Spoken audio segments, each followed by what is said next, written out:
Assalamualaikum warahmatullahi wabarakatuh. Perkenalkan, nama saya Mutia Nurfadila Mulyana dari kelompok 3 11 IPS 1 akan mempresentasikan tentang latar belakang Perang Diponegoro. Perang Diponegoro merupakan salah satu pertempuran terbesar yang pernah dialami oleh Belanda selama menjajah Nusantara. Peperangan ini melibatkan seluruh wilayah Jawa, maka disebutlah perang ini sebagai Perang Jawa. Pada pertengahan bulan Mei 1825, pemerintah Belanda yang awalnya memerintahkan pembangunan jalan dari Yogyakarta ke Magelang lewat Muntilan mengubah rencananya dan membelokkan jalan itu melewati Tegalrejo. Ternyata di salah satu sektor Belanda tepat melintasi makam dari leluhur Pangeran Diponegoro. Hal ini membuat Pangeran Diponegoro tersinggung dan memutuskan untuk melawan Belanda. Beliau kemudian memerintahkan bawahannya untuk mencabut patok-patok yang melewati makam tersebut. Karena dinilai telah memberontak, pada 20 Juli 1825, Belanda mengepung rumah Diponegoro. Pangeran beserta keluarga dan pasukannya menyelamatkan diri menuju barat hingga desa Dekso di Kabupaten Kulon Progo dan meneruskan ke arah selatan hingga tiba di Goa Selarong. Sementara itu, karena tidak berhasil menangkap Pangeran Diponegoro, maka Belanda membakar habis kediaman Pangeran Diponegoro.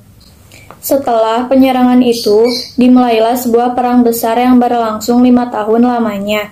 Sebanyak 15 dari 19 pangeran bergabung dengan Pangeran Diponegoro. Perjuangan Diponegoro dibantu Kiai Maja yang juga menjadi pemimpin spiritual pemberontakan. Serangan-serangan besar rakyat pribumi selalu dilaksanakan pada bulan-bulan penghujan.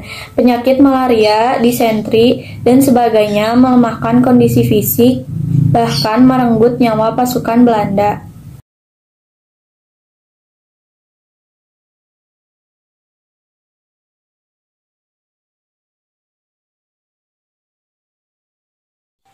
Assalamualaikum warahmatullahi wabarakatuh. Perkenalkan, nama saya Sausifisi Alfia dari kelas 11 IPS 1.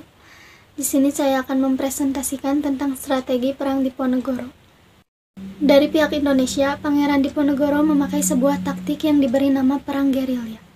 Perang gerilya yaitu sebuah strategi yang dilakukan dengan cara melakukan pengelabuan, serangan kilat, dan juga pengepungan tak terlihat. Strategi ini dilakukan bersama rakyat dengan membangun pertahanan di Selarong, tepatnya di sebuah goa. Perang Diponegoro dipimpin langsung oleh Pangeran Diponegoro yang didampingi oleh pamannya, Pangeran Mangkubumi Ali Bansyasentot Prawirodirjo sebagai Panglima Muda dan Kiai Mojo bersama murid-muridnya.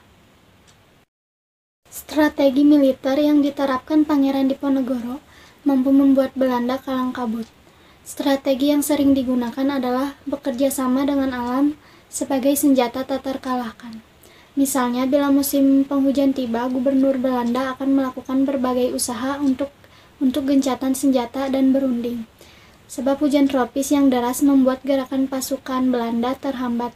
Penyakit malaria, disentri, dan sebagainya merupakan musuh yang tak tampak melemahkan moral dan kondisi fisik, bahkan merenggut nyawa pasukan Belanda.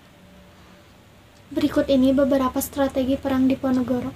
Yang pertama yaitu merencanakan serangan ke Keraton Yogyakarta dengan mengisolasi pasukan Belanda dan mencegah masuknya bantuan dari luar.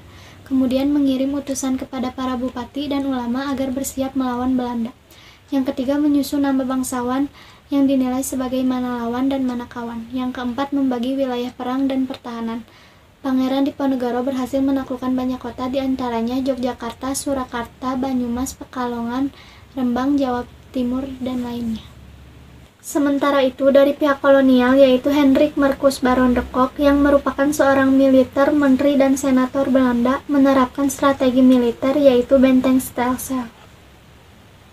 Dalam taktik benteng stelsel, Belanda mengerahkan seluruh strategi perangnya seperti memadukan antara manuver kolone dengan pembangunan benteng, strategi blokade politik, isolasi politik, politik belah bambu, adu domba, dan penelitian sosio-budaya oleh ilmuwan orientalis. De Kock juga menyebarkan seruan kepada Pangeran Diponegoro dan pengikutnya yang berada di Selarong. Berikut ini strategi yang diterapkan oleh Jenderal De Kock.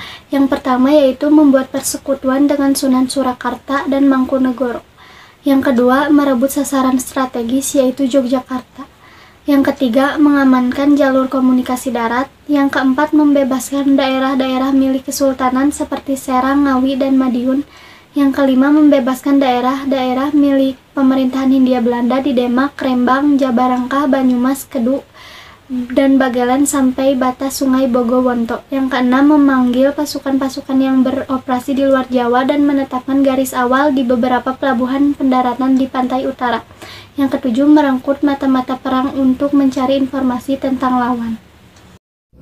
Assalamualaikum warahmatullahi wabarakatuh. Nama saya Rahelia Devina Putri, kelas 11 IPS 1. Di sini saya akan menjelaskan tentang akhir dan dampak perang Diponegoro. Pada tahun 1827, Belanda melancarkan penyerangan dengan sistem benteng yang membuat posisi pasukan Diponegoro terjepit. Kekuatan Belanda yang semakin bertambah membuat kubu Pangeran Diponegoro mulai terdesak. Satu demi satu, pimpinan pasukan Diponegoro tertangkap, termasuk Kiai Mojo dan Alibasa Sentot Prawirodirjo. Belanda menawarkan gencatan senjata. Pangeran Diponegoro yang semulanya kukuh akhirnya bersedia demi keselamatan pasukan dan pengikutnya. Ia mau diajak berunding dengan syarat keluarga dan para pengikutnya dibebaskan.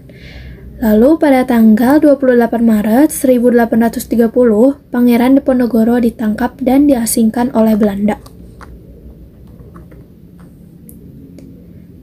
Nah, selanjutnya diadakan perundingan antara Pangeran Diponegoro dan Jenderal De Kock di Magelang, Jawa Tengah.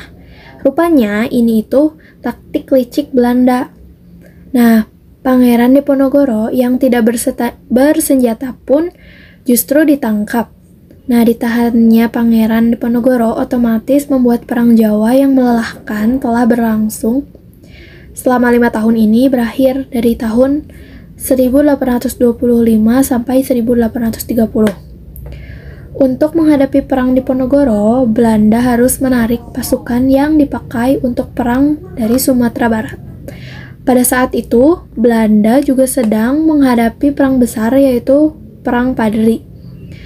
Namun akhirnya Belanda harus melawan kedua belah pihak itu yang belakangan ini bersatu untuk berbalik melawan kolonial Belanda. Berakhirnya Perang Jawa menjadi akhir dari perlawanan seluruh bangsawan Jawa pada waktu itu. Setelah perang ini berakhir, jumlah penduduk di Jawa Tengah menyusut. Assalamualaikum warahmatullahi wabarakatuh. Di sini saya akan melanjutkan penjelasan akhir dan dampak Perang Diponegoro. Dikutip dari Sulawesi Island Crossroads of Indonesia tahun 1990 karya Toby Ellis Folkman, Pangeran Diponegoro kemudian diasingkan ke Manado, kemudian dipindahkan ke Makassar hingga wafatnya tanggal 8 Januari tahun 1855. Tanpa adanya pemimpin, pasukan sudah tidak ada semangat untuk berjuang. Pemilik tanah di Jawa kehilangan harapan untuk terus berperang sejak berakhirnya perang ini. Sejak tahun 1832, semua pemimpin di Jawa langsung tunduk kepada kekuasaan milik Belanda, kecuali Bupati Ponorogo. Kedudukan Belanda makin kuat saat itu di Pulau Jawa. Perang ini memakan korban yang sangat banyak dari Belanda. Hal itu membuat Belanda kesulitan untuk mengalahkan Tuanku Imam Bonjol. Berakhirnya Perang Diponegoro membuat populasi di Yogyakarta berkurang hingga separuhnya dan keturunan Pangeran Diponegoro diusir dari keraton. Menurut M.C. Radcliffe dalam A History of Modern Indonesia Sains 1300 tahun 1981, secara keseluruhan dampak Perang Jawa telah merenggut 200.000 korban jiwa, diantaranya 7.000 orang pihak pribumi dan 8.000 orang dari pasukan Belanda.